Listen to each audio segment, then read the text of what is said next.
ولكن اجي نهضروا على السموم اللي كتزرع المغاربه، كيفاش الكونسير وكيفاش الناس ولاو كيتموتوا باللاحه.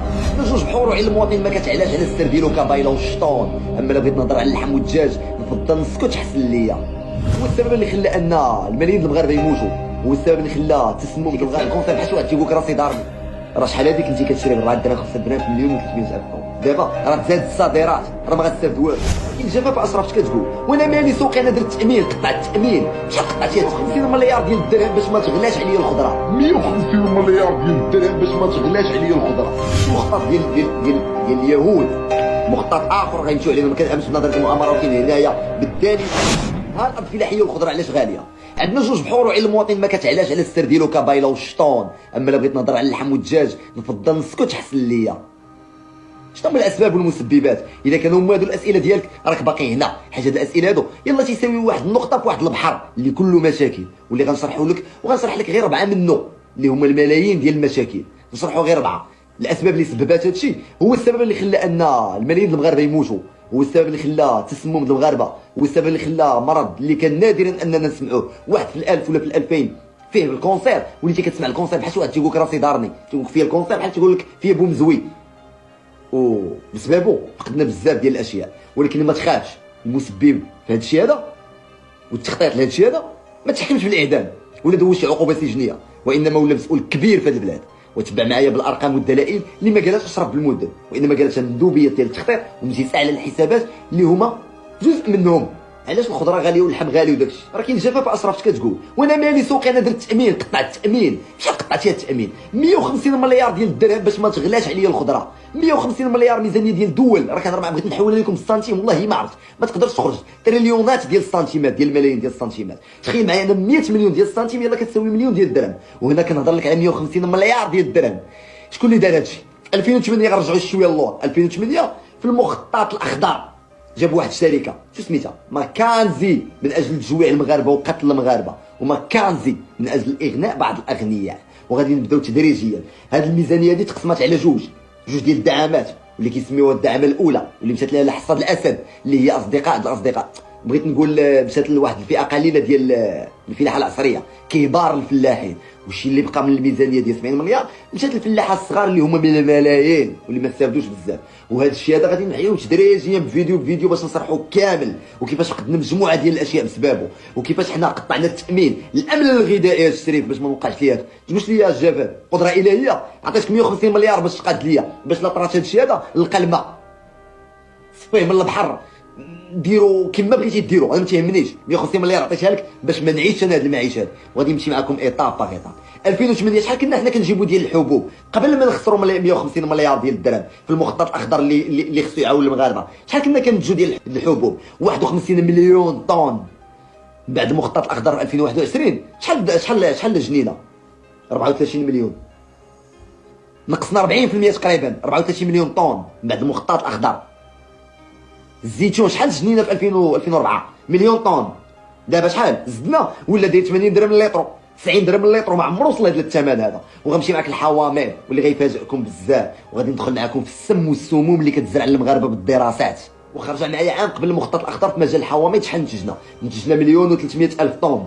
هذا العام شحال غنتجوا 2022 لهذا العام اللي داز؟ نتجنا 2.67 مليون طن.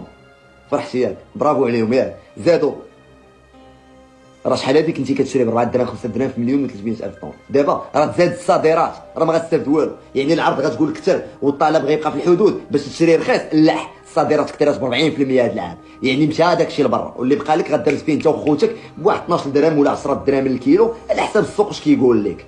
ولكن اجي نهضروا على السموم اللي كتزرع المغاربه، كيفاش الكونسير وكيفاش الناس ولاو كيتموتوا بالدلاحه وكيموتوا بجوج الدلاحات. ونهضروا نيت على الدلاح. تعقل على واحد الدلاح كان مغربي اصيل صبار وصبيبير، ما كيحتاجش منك الماء بزاف وما كيبغيش في المبيدات، كيكبري على الله وموجود لا في الصحراء لا في الجنوب لا في الغرب لا في الشرق. سميتو البوري. الا كنتي كتعقل عليه جدودنا كيسميوه بالبوري حيت ما كيشربش الماء بزاف وما محتاجش الماء بزاف ولا المبيدات، كيكبر على الله. وكيعطيك مثلا الدلاح يقول لك ها اش غدير؟ غتدخل ماكانزي شركات ديال مكتب الدراسات الامريكي واللي جابوا عزيز اخنوش واللي خدا الملاير من اجل التخطيط الهدم شحال سميتها البلدي ولا شحال سميتها المنتوج المغربي. اش غيدير لك هذا؟ هنا المغاربه غيكون طماع والمغربي غيشري السم، غيشري السم وغياخذ السم وغيعطي للمغاربه السم وهو فرحان غير بالطمع. لا بغيتي الطمع قيس المغربي في جيبو، اش غيدير لك هاد الشركه ديال الاخر؟ حطات لك باش نعطيك واحد المعلومه، الدلاح المغربي كنتي كتاكلو كتهز الزريعه ديالو كتزرعها كينوض لك الدلاح. هاد الدلاح دابا الامريكي ما كيتزرع، هذاك الدلاح المخطط سميتو الدلاح الامريكي، او بالمصطلح اللي كيقولوا ليه الفلاحه هيلتون. اسمع مزيان اش غيطرا. الدلاح المغربي كانت عنده جوده، ما كيحتاجش الماء بزاف، ما كيحتاجش المبيدات، وهذا ماشي مخطط ديال اليهود، مخطط اخر غيمشيو علينا. ما كنامنش بنظريه المؤامره، ولكن هنايا بالدليل هذاك الشيء كاين. اش غيدار؟ غادي يعطيو يهبطوا للسوق واحد الزريعه رخيصه ديال واحد الدلاح، رخيصه بالريال، غتهبط للسوق، المغاربه غيوليو يشريوها. المبيدات في المتناول غير خذ، وهنا المغاربه غيبداو يحيدوا ديك الزريعه ديال المغربيه وغيبداو يعطيو الزريعه الامريكيه، وهنا بقات تستمر. المغاربه كياخذوا في السم، هما كيزرعوا مبيدات رخاص. واحد النهار غيفيق الفلاح المغربي وغيبغي يمشي ياخذ الدلاح، والاشاره فقط هيلتون الدلاح الامريكي اللي كاين دابا داك المخطط كياكل الماكله ديال العود، يعني الواد ينشفوا لك هذاك الدلاح. اش غيطرا؟ غيفيق غيلقى القنطار اللي كان بريال ولا ب1000 ريال، والمبيدات اللي كانوا بجد ريال ولاو ب2000 ريال. اش غيدير؟ غيبغي يرجع للدلاح المغربي، غيلقى الزريعه مشات ومقارضات وما كايناش. ونزيدك المعلومه اخرى، الدلاح الامريكي خصك كل عام تشريه حيت ما كيتنتجش، حيت الا كليتيه كتاكلو تلوحو وترجع للميريكان تشري من عند الزراعه. وهذا الشيء ماشي غير في الدلاح، في مجموعه ديال الاشياء، وانا غنقولهم لك.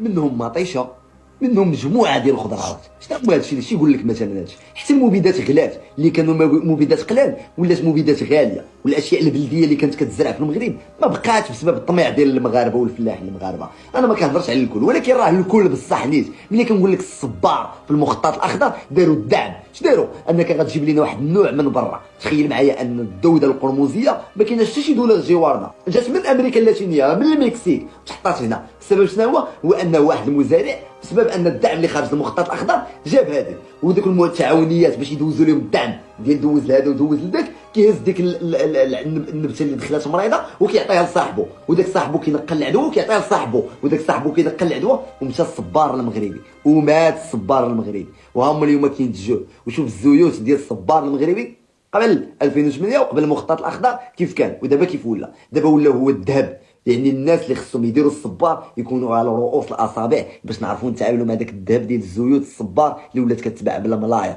وغادي نمشيو كاملين في القضيه ديال المخطط الاخضر ونشرحوا المغاربه بالارقام وبالدلائل شنو كاين. انا هذا كنقول لكم بالدليل وبالارقام. اللي كنقول لكم الدلاح البوري المغربي راه تيلقبوا الفلاح المغربي بالبوري، دخلوا قلب عليه. وملي كنقول لك الدلاح الامريكي اللي كيحتاج الماء بزاف والمبيدات بزاف، واللي بسببه ولينا كنشوفوا عائله ماتت بسبب الدلاحه، مع الكونسير بدا كينتشر بزاف، الامور بزاف اخرى حيت بسبب المبيدات اللي كثرت بزاف. حيت الدلاح الامريكي كيحتاج منك المبيدات بزاف، وهشيش مريض في اهتمامات، كيحتاج المقابله بزاف، كيحتاج الامور. خلينا كل فيديو نناقشوا بزاف، ما نطولش عليكم، راه باش نطول. خلي الفيديو الجاي وغنزيد عاوتاني نبسط لكم الامور، وكيفاش الصبار اللي سميتو الصبار وما قدرش يصبر في المخطط الاخضر عاد يصبر للمواطن لهاد الموجه ديال الاسعار.